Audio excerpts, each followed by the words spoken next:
everybody, I hope you're doing well. For a little change today, I thought we would do a game review looking at R-Type, which is one of my all-time favourite shoot-em-ups ever made. R-Type was released in the arcades in 1987 by Irem, using their new 16-bit M72 arcade hardware, and the development team took a great deal of inspiration from the works of H.R. Geiger, but also other shoot-em-ups like Gradius. It was famed for its difficulty, but remained a popular choice, so much so that the amount of home ports that this game received were numerous. From the Master System to the Spectrum, from the Amstrad to the C64, R-Type was pretty much on everything back in the late 80s. So I'm going to look at the 4 versions of this on the Amiga, the Commodore 64, the PC Engine and the PlayStation. The Amiga version was the first one that I played and actually has a slightly interesting development history, somewhat intertwined with the C64 version of R-Type. It seems the release of the famed C64 and Amiga shooter Cuticus didn't exactly fly under the radar, so much so that the development teams behind Cuticus were actually asked by Activision, due to the somewhat similarities between Cuticus and R-Type, to actually port the official R-Type conversion. At the time, the Amiga version was my go-to version. It was the first version I actually properly played, and I absolutely loved it. I wasn't very good at it, but it still seemed like an amazing arcade shooter.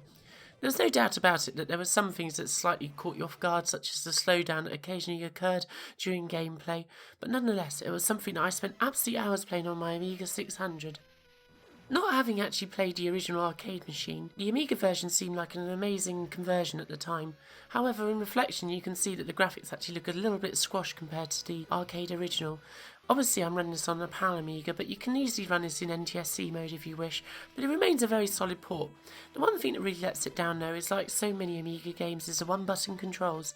Having to reach for the spacebar to use your bit and to basically attach it and detach it just basically becomes a pain. It's such a shame that so many Amiga games were let down by the need to support just one button controllers, when the system can very happily support 2 buttons.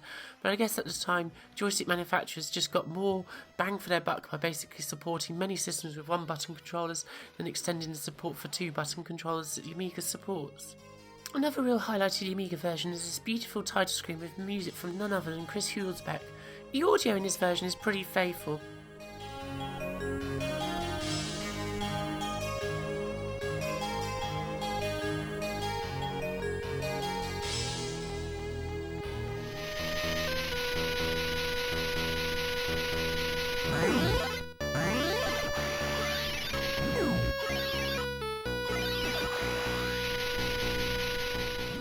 I think you'll agree that the pixel art in this version is very good, noting of course the PAL aspect ratio making the graphics a little bit squashed, but overall it's a pretty faithful conversion graphically. Most people point out that stage 1 lacks the background as you merge into one of the sort of middle parts of the stage, but regardless of that, it's pretty good, although I do feel that perhaps this was graphics that were designed to also work for the Atari ST, that it could just have been a little bit more colourful on the Amiga. However, there are some flaws with the game. There are just little graphical differences, like for example, in Stage 2, the enemies that fly out from the top and the bottom of the screen don't twitch like they do in the other versions, meaning that you really don't have much of a clue when they're actually about to strike. Another issue is that it seems that some of the enemies in this particular port are absolute bullet sponges, particularly the end of Stage 2 boss. It seems to take an inordinate amount of shots to get this one done with, compared to the other versions of R-Type that are out there. But nonetheless, it's a pretty decent port, but it now remains actually my least favourite of the 4 that I'm going to be looking at today. I know it sounds a little bit like heresy saying it, but R-Type on the Amiga is a good shoot 'em up on the Amiga, but there are better shooters on the Amiga itself, and there are also better ports of R-Type.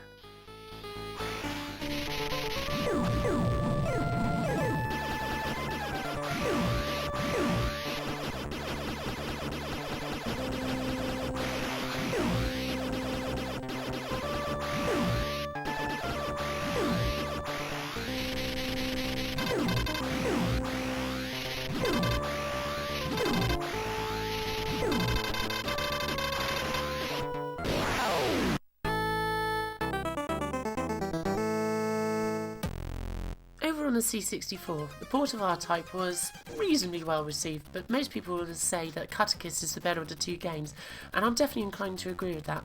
It was coded by Manfred Trenz, he of Turrican fame, and the graphics were done by Andreas Escher. It's a pretty good port actually, and overall I actually probably prefer playing this version until it crashed on me than compared to the Amiga version. My reasons for this are simple. It just seems to play that little bit smoother, and the gameplay, like so many C64 versus Amiga ports, is just that little bit tighter for my liking. Some of the patterns that the enemies sort of shoot at you from and so forth are a little bit different to what I'm used to in, say, the PC Engine or arcade version. But overall, it's a very solid port. Most of the backgrounds are intact and the pixel art is actually really well done. It does suffer a little bit from the same thing as the Amiga version, where it seems to be a little squashed. The audio in this game is just awesome. The soundtrack and the sound effects are superb, with Chris Hulsbeck and Ramiro Vacha. Excuse me if I pronounced the name wrong, but it's just a brilliant sounding game. And in fact, I prefer the sound and audio to the Amiga version as well.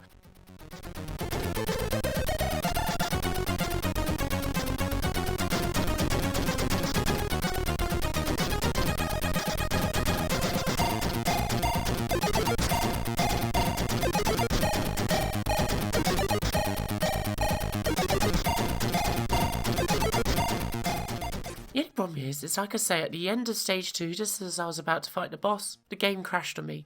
Now I'm using real C64 hardware, and I'm using an SD2 IEC, so I don't know if it was related to that or the fact that I was playing with a C64 on my lap, because like the Amiga version, it suffers from the one button controls with the spacebar for attaching and detaching the bit.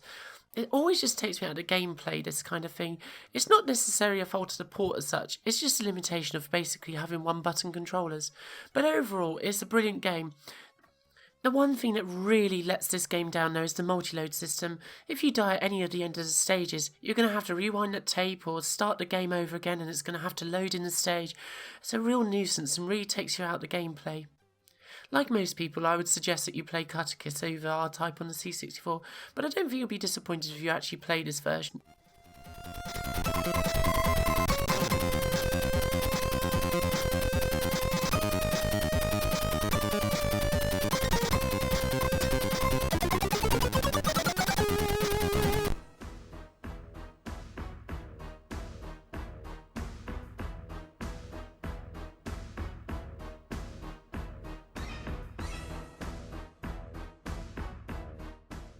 Now we're into where the fun really begins. Some people have slightly varying impressions of basically R-Type on the PC Engine, but for me it remains one of the absolute best games in the system, and also one of the earliest that came out.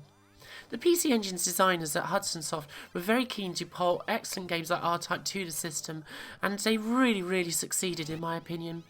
The one thing that differs a little bit compared to the arcade and the ports that we've looked at so far is that basically the screen pans, so you don't actually get the full playfield. It has a little bit of vertical scrolling there, but for me this has never been a problem. The smoothness of the gameplay, even with the sprite flicker, is undoubted. It is just such a slick playthrough. The audio is fairly decent, although the PC Engine's built-in sound generation is not particularly great. It's certainly not up to the level of the C64 or the Amiga, for example. But the gameplay is where this counts, and graphically and gameplay-wise, this is unbeaten really on the older systems like the Amigas and 8-bit systems and other sort of 16-bit systems of its time. The stages are fully intact, and it just basically is fast and furious. The controls are smooth and responsive, and everything just plays like a dream. And thanks to the 2-button controls of the PC Engine pad that I'm using, I have no problem controlling the bit. I'll be honest, I've never actually completed R-Type on the PC Engine, having only made it up to stage 6, but I'm well on my way to completing this game. It's a real toughie, as R-Type is known for, but it's just an absolute seminal game, and possibly the one that really set up the PC Engine's genesis as one of the most foremost shmup machines out there. As I mentioned, the Japanese version of R-Type is split into 2 hue cards with 4 stages on each one, so just be aware that you're going to need to pick up R-Type 1 and R-Type 2, not to be confused with the actual R-Type 2 if you buy the Japanese version. If you buy the American TurboGrafx 16 version, you'll find it's all on one single hue card. In 1991, the Super CD-ROM 2 version was released, and it basically combined the whole game into one disc, obviously, with some brilliant cutscenes and improved audio streamed directly off the CD. It's a great version, and one little tweak to the gameplay is that you don't have the problem of limited continues. You basically got unlimited continues in this version, which is quite a good version to actually get hold of if you really want to sharpen your R-Type skills, because let's face it, it's pretty much a very tough game for the lack of continues, particularly the R-Type 1 hue card, because you've got 3 continues, and that's quite the ask until you're really experienced with the game to actually get through those stages. I've always found R-Type on the PC Engine to be a fair playthrough. It's tough as nails, but the gameplay never seems as if it's unforgiving like it sometimes appears on the Amiga. It just seems to have the actual arcade movement and the projectiles and so forth just seem to be positioned so well, so that even if you die, you don't actually feel like the game is taking the mickey out of you. It's just challenging you to improve your skills. This is one of my highest recommendations games wise of all time. The pixel art is faithful, the audio is good, it's just a great playthrough. I can't recommend R-Type on the PC Engine highly enough.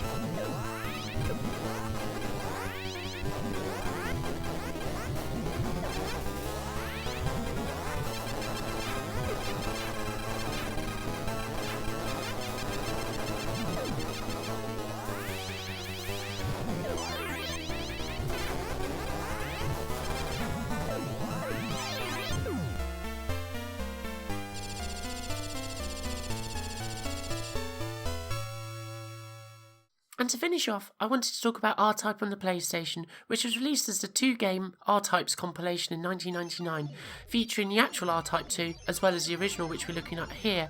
It's an amazing disc with an arcade-perfect conversion virtually. Some people complain this version plays a little bit too fast. I don't think I've actually found that. I'm playing the North American version of this game, so it runs in NTSC at 60Hz, the preferable gameplay method if you ask me. I've never really found it too fast. It seems to be about the same pace as the PC Engine version, although I have to say that sometimes the controls took a little bit of a while getting used to. It just feels a little bit unnatural having to use the square button to essentially control most of your gunfire, but nonetheless, it's still a brilliant version.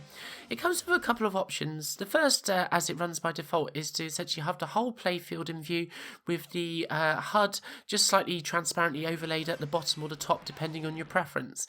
I'm not overly keen on this. I seem to always switch it back to how it does it on the PC Engine, where it actually pans the playfield, but your mileage may vary. It's quite nice that it has the option though, because for some people, they preferred that arcade authentic, where you don't have to pan your playfield at all to actually play this game. But the audio is excellent, the gameplay is smooth and without the sprite flicker that you get on the PC Engine version, and ultimately it is just an arcade perfect version of R-Type. It's tough as nails to play as all versions are, but this is also a big recommend. The only slight downside to this is that it's slightly creeping up in price now. You're probably looking at around about £20–25 for a good boxed copy of this with the manual.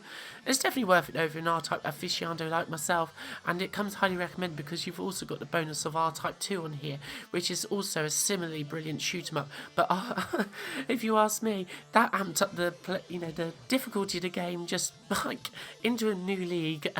Maybe I'll look at R-Type 2 at a later point, but for now I have to say that if you're going to play R-Type on a home system, try and check out R-Types, the compilation disc on the PlayStation, because I know that obviously in the West not many people have a PC Engine or a TurboGrafx 16, but it still remains an excellent version to pick up. My favourite will remain the PC Engine version though. There's just something about it. It's just the fact that this is a little sort of 8/16-bit system that has just a phenomenal port. The kind of port that when I had my Amiga back in the 90s, I really sort of thought I was playing the best version of R-Type that I could get. And sadly, I wasn't quite right, and actually, I don't think there's anything that really could have stopped the Amiga having a slightly better version of R-Type, but I'm very grateful actually for the fact that the PC Engine version exists. It just goes to show what amazing things these older consoles could do, and it will always remain something that I'm just going to crack out and blast my way through and probably just sit there frustrated at the screen that I've been hit by that projectile that I know is going to be there, but it is my best shoot 'em up ever, I think, so I really highly recommend it. I hope you've enjoyed this review. Games reviewing is something that's a little bit new to me, and I hope the style and presentation has been enjoyable. And I guess all remains for me to say is see you soon. Peace.